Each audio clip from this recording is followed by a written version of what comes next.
새로 저 선거 캠페인을 지금 뭐 용인에서 엄청나게 네. 하고 계실 텐데 하루에 네. 몇 번 정도 걸으세요? 재보진 않았어요. 근데 네. 아침 한 6시부터 몇 시까지 움직이십니까? 한 10시 정도까지 움직이죠. 밤 10시? 네, 9시 10시까지 하죠. 와. 그럼 열심히 해요. 하루에 일정이 한 몇 개 정도 되는 거예요? 한 10개 정도는 되는 것 같아요. 10개. 근데 네. 용인이 땅이 예. 서울의 98%예요. 에? 그렇게 넓어요? 넓어요. 서울 와. 면적만 해요. 끝에서 끝에 진짜? 가면 예. 주말에도 저쪽 배감 갔다가 저 용인 수지 동청동 가면 막 1시간씩 더 걸려요. 야. 이동 거리가 왔다 갔다 하다 보면 네. 뭐 거의 길에서 시간 많이 보내요. 실은. 그래도 이제 후보자니까 제가 네. 용인 관련해서 좀 몇 가지 네. 여쭤보도록 하겠습니다. 사실 이번 선거 가장 뜨거운 이슈가 반도체 클러스터?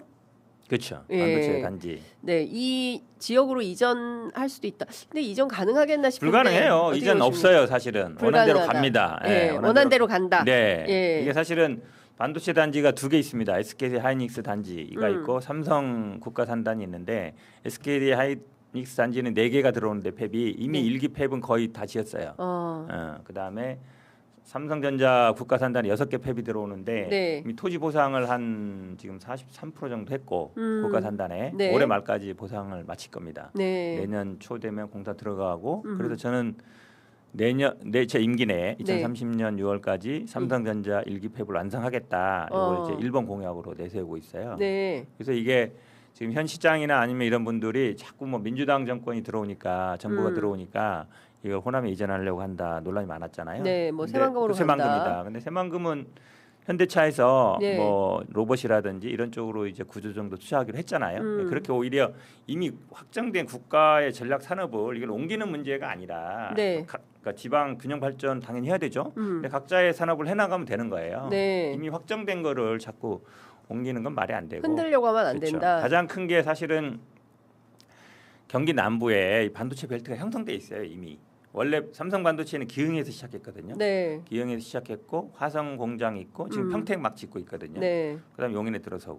그다음에 하이닉스는 이천에 있고 네. 청주에도 있습니다. 예. 근데 다 용인에 들어서고 요게 어찌 보면 경기 남부. 벨트가 형성돼 있고 그럼 사람들 인력 수급 문제라든지 네, 네. 아니면 협력 업체라든지 아니면 예. 소부장이라든지 이런 부분들이 굉장히 중요해요. 이게 또 24시간 돌아가야 되거든요. 예. 그렇기 때문에 그런 즉각적인 대응이 돼야 되는데 이걸 어떻게 분산시켜 놓을 수 없어요. 지금 일부에서는 뭐 6개 팹 중에 뭐 2개만 떼놓는다든지 이렇게도 얘기하는데 네. 삼성전자가 지금 평택에 6개 팹을 짓고 있는데 2012년부터 지었거든요. 지금도 다 안 지었어요. 5기 팹 짓고 있어요. 예. 근데 최근 엄청 화랑이잖아요. 장난 아니던데 요새. 엄청나게 커요. 화랑에서 사실은 5기 팹, 6기 팹을 거의 동시에 짓고 있어요. 예. 그러니까 이 삼성 쪽 분들도 네. 빨리 이거를 확장해서 예. 추가적으로 지어야 된다 이렇게 생각하고 있어요. 하여간 지금 반도체 초호황 때문에 그렇죠. 우리 지금 GDP까지 올라가는 그렇죠. 뭐 그런 상황이어서 용인은 뭐 먹고 사는 문제는 걱정이 없겠어요. 지역적으로. 그렇긴 한데 지금 이제 반도체라는 게 사이클을 탑니다. 경기를 타요. 좋을 때는 엄청 좋은데 안 좋을 때는 엄청 안 좋아요. 예. 그러다 보니까 이게 이제 그 지방 그 법인세 10%를 지방세로 내잖아요. 네. 11%죠. 정확하게 예. 얘기하면. 근데 들어올 때도 있고 안 들어올 때도 있어요. 수원이나 이렇게 있어 보니까 그러더라고요. 그래요? 그게 반도체는 경기를 타기 때문에 또 화성 같은 경우가 이제 GRDP 지역 네. 총생산이 한 100조 정도 돼요. 다른데 그러니까 와. 뭐 성남이나 뭐 용인 대구하고 수원에 너무 한 2배 이상 돼요. 이야, 네. 화성시가. 네, 예. 그게 반도체도 있고 예. 중요한 게 자동차도 있어요. 제약도 있고 네. 일반 뭐 산업도 있고. 예. 그러니까 약간 그 반도체 제가 사실은 이제 반도체에 올인하면 안 된다 이랬다가 엄청 비난받고 있는데 반도체 없이도 안 되지만 네. 반도체만으로는 부족해요. 저는 그렇게 생각하거든요. 그러면 용인의 먹거리가 반도체만으로 부족하면 어떤 반도체는 기본적으로 들어가야 되고요. 예. 그다음에 지금 이제 용인에는 그 바이오 단지도 제약 회사들이 되게 많아요. 용인에 예, 제약 회사들이 뭐 녹십자도 있고 그다음 몇 군데 있습니다. 예. 그런 데들이 그런 R&D 센터가 되게 많거든요. 마북동에도 현대 뭐 KCC 이런 연구 단지도 있고 네. 뭐 그다음에 LIG 넥스논 본사가 또 용인에 있습니다. 방산 쪽도 있고요. 네. 그런 것들을 좀 집적할 필요가 있어요. R&D 센터. 왜냐하면 지금 웬만한 R&D 최고의 많은 데는 판교예요. 판교에 대한민국 모든 R&D 뭐 예를 들어서 지금 뭐 한화에어로든 뭐 웬만한 우리 넥슨이든 한컴 다 거기 있잖아요. 네. 네이버든 뭐 다 있잖아요. 근데 거기에 사실은 부족하다 보니까 2판교, 3판교 막 짓고 있어요. 세종연구소 네. 위로까지. 근데 거기는 판교에서 거리가 좀 있거든요. 그거보다는 사실은 용인 쪽을 조금 내려오면 수지 쪽이 조금 더 그런 R&D 센터 들어올 수 있는 여건이 돼요. 플랫폼 시티도 있고. 그런데 사실은 R&D 집중 센터들을 집중적으로 좀 이렇게 육성하고 싶죠. 그렇군요. 바이오, 예. 그다음에 방산, 아니면 뭐 제약 이런 쪽들로. 그렇군요. 지금 근데 제일 중요한 게 인프라잖아요. 전력, 용수 뭐 이런 거. 그래서 뭐 지산지소 뭐 이런 그쵸. 것 때문에 이제 맞습니다. 지역으로 내려보내야 네. 된다. 이제 이런 얘기가 있었던 네. 건데 그런 건 문제가 없겠습니까? 지금 그래서 사실은 전북 말고요. 지금 반도체 단지를 지산지소 얘기하면서 예. 반도체 단지 이전 설립하겠다는 공약이 한 6-7군데서 나오고 있어요. 아, 그래요? 예. 전북 뭐 경북 뭐 강원도 네. 여기 나오거든요. 예. 근데 이게 그 산업 단지가 단순히 그 전기만으로 해결되지는 않아요. 예. 전기는 기본적으로 자체 생산도 있고 LNG 발전소를 염두에 많이 두고 있죠. 그다음에 부족한 걸 외부로 끌어오는데 외부로 끌어올 때 가장 문제점이 송전탑이에요. 전기는 송전탑. 있어요. 예. 송전탑. 예. 근데 해결책을 제가 며칠 전에 이제 추미애 지금 경기도지사 후보님하고 예.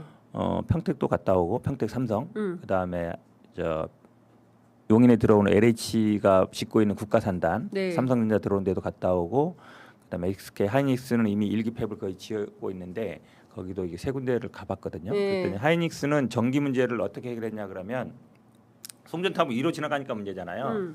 지하로 뚫어가지고 땅을 파는 게 아니라 그 TBM 공법이라 그러는데 이렇게 둥근 게 밑으로 들어가면서 땅을 파는 거예요. 한 지하 3-40m로. 예. 그러니까 위에 사시는 분들 영향을 안 받죠. 그러니까 그거를 거의 지하 매설이 가능하다는 거죠? 지하에서 그러니까 예. 지하에서 터널을 뚫는데 예. 이걸 땅을 파서 뚫는 게 아니라 지하로 이렇게 두더지처럼 뚫는 거예요. 이거를 공간을 한 구간을 3-4개 나눠 가지고 동시에 뚫는 거예요. 양쪽에서 뚫고 양쪽 뚫고. 문제가 없어요? 문제 없죠. 예. 그러니까 우리 예를 들어서 한강에 지하철 지나가잖아요. 네. 밑으로 예. 그것도 양쪽에서 동시에 뚫는 거거든요. 아. 큰 거에 돌아가면서 예. 뚫으면서 이렇게 동시에 그 저 콘크리트 벽까지 치는 거예요. 그러면은 사실 위에 있는 사람들은 공사하는지도 잘 몰라요. 그렇구나. 네, 그래서 민감한 부분을 예. 지하로 이렇게 이미 뚫어서 예. 전선 매설을 했더라고요. 하고 있다. 돈은 좀 들긴 하죠. 근데 조금 더 지금 경기도하고 한전에서 시도하는 게 뭐냐면 반도체가 이제 공장이 들어오면 도로를 확장해야 돼요. 그렇죠? 그렇겠죠. 확장해야 되는데 도로를 확장하면서 2차선을 4차선을 확장하면서 지하를 파서 거기다가 이제 지금 이제 전선을 매립하는 방식을 지금 추진하고 있는데 물론 이게 이제 발열 문제나 이런 건 있는데 네. 그 방식으로 하면은 굉장히 돈이 절약돼요. 왜냐하면 도로는 어차피 확장해야 되고 예. 지하도 뚫어야 되잖아요. 예. 그러니까 제가 보기에 아마 그 지하를 굴착하는 방식이 비용은 좀 많이 들 수 있는데 지하 굴착 방식이나 아니면 지금 뭐 도로로 확장할 때 같이 지하로 매설하는 방식으로 하면 네. 송전탑 문제도 충분히 해결할 수 있다고 봅니다. 네, 현근택 응원합니다. 그런데 용인은 진짜 전력 문제가 점점점 이런 의견들 보내주시는 분들 계십니다. 그 지금 국민의힘 후보하고 맞대결을 하게 되시는 건데 네네네. 국민의힘 후보는 지금 현역입니다. 이상일 맞습니다. 시장이고 사실 현역 프리미엄이 있잖아요. 있죠. 그래서 쉽지 않다. 그리고 사실 신참이시기 때문에 뭘로 돌파할 거냐, 아. 예, 경쟁력이 뭐 어디에 있냐, 시민들이 보시기에 네. 하던 사람이 난 거 아니야 이런 생각할 수도 있지 않습니까? 예, 어떤 돌파력이 제가 있습니까? 신참이긴 한데요. 2018년에도 도전했었어요. 예, 근데 이제 그때 경선에서 졌어요. 6명 나왔다가 2인 경선 올라갔는데 그때 당시 백군기 후보에 쳐서 그래도 이제 완전 신참은 아니다. 네, 말씀드리고 예, 가장 큰 경쟁력은 아마 저는 이재명 대통령, 민주당 정부, 네. 국회의원 4분이 민주당 소속이에요. 그러니까 결국은 뭐 시장이 혼자서 일하는 게 아니거든요. 네, 팀업. 대통령이 있어야 되고 그다음에 정부에서 받쳐줘야 되고 지역 국회의원이 받쳐줘야 되는데 지금 이상일 시장 같은 경우는 고립돼 있어요. 대통령도 아니고 네, 그다음에 국회도 다수당이 아니고 예. 지역 국회의원도 아무도 아니고 예, 지역 국회의원도 맨날 얘기해요. 뭐 대화도 안 되고 뭐 되는 게 없다고. 그러니 맨날 하거든요. 네. 근데 지금 저는 지금 선거 캠프도 지금 보좌관님들이 그 4개 의원실에서 다 이렇게 파견 나와 있고 그분들이 역할을 많이 하는데 앞으로 그 일을 할 때도 마찬가지예요. 그러니까 이 전기 문제나 용수 문제나 해결을 하려면 결국은 정부와 아니면은 삼성, SK와 협의할 수밖에 없거든요. 네, 근데 정부 국회와 협의가 안 되고 있어요. 윤석열 정부 때는 뭐 범정부 TF팀 해가지고 이렇게 문제되는 게 국토부, 산자부, 에너지부, 그 다음에 국회, 그 다음에 뭐 경기도, 그 다음에 LH 이런 데잖아요. 삼성전자 이런 데인데 거기랑 협의가 잘 안 되어 있어요. 근데 어쨌든 여당 시장이 나와야만이 그 문제를 해결할 수 있다 이렇게 보고 있죠. 그렇군요. 네. 댓글창에 용인 처인구 갑 지역구가 엄청 보수다. 네네. 쉽지 않다. 이제 네네. 이런 분석도 걱정. 올려주셨어요. 네. 네. 실제로 그렇습니까? 저 인구가 그러니까 용인 인구가 110만인데요. 그 중에 30만이에요. 저 인구가. 근데 면적은 80%입니다. 네. 그래서 약간 예전에 이천 여주처럼 보수적이었는데 지난번 총선 때도 이상식 국회의원이 당선됐고요. 네. 그 다음에 뭐 대선 때도 보면은 오히려 이재명 대통령이 더 나와서 사실은 이게 막 이제 개발이 되다 보니까 수도권 막 인근에 아파트 단지가 새로 많이 들어오고 있어요. 그러다 보니까 젊은 분들이 좀 많아졌고 그러다 보니까 사실은 저도 다녀보면 예전 같지 않아요. 예전보다 많이 달라졌어요. 네. 민주당 지지자들이 많고 이상식도 지금 국회의원 오셔가지고 지역 협의체를 13군데를 다 만들었는데 당원들이 굉장히 활발하게 활동하고 있습니다. 그렇군요. 충분히 이길 수 있습니다. 알겠습니다. 누구보다 본인의 경쟁력을 정확하게 알고 계시는 이제 후보님이라고 해야겠네요. 네네. 예, 이제 선거 얼마 안 남았으니까 끝으로 꼭 하시고 싶으신 당부 말씀 한 말씀 듣고 마무리하도록 하겠습니다. 네, 저기 오늘 사실은 중에 들고 온 게요. 제가 이런 얘기는 좀 그렇지만 어쨌든 선거를 하려고 보니까 돈도 많이 듭니다. 이런 얘기 하더라고요. 선거를 하면 두 가지가 빠진대요. 네. 일단 살이 빠지고 네. 계좌에 돈이 빠진다. 이제 후원 많이 부탁드리겠고요. 네. 이번 선거가 사실은 내란 잔재 청산이 가장 중요합니다. 그러니까 지금 이상일 현 시장 같은 경우는 윤석열 당시 대선 후보의 공보실장을 지냈어요. 이분도 뭐 기자 출신이니까 네. 원래 대변인 공보실장 이런 거 많이 했죠.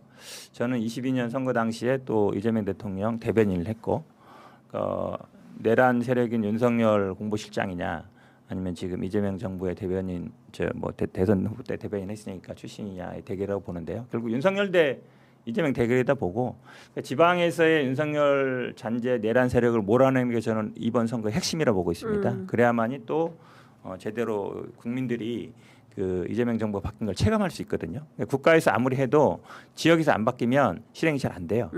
왜냐하면 우리가 뭐 기본 소득이라든지 아니면 여러 가지 이재명 정부가 하려는 정책들이 이 지방에서 실행되려면 지방 정부를 교체해야 됩니다.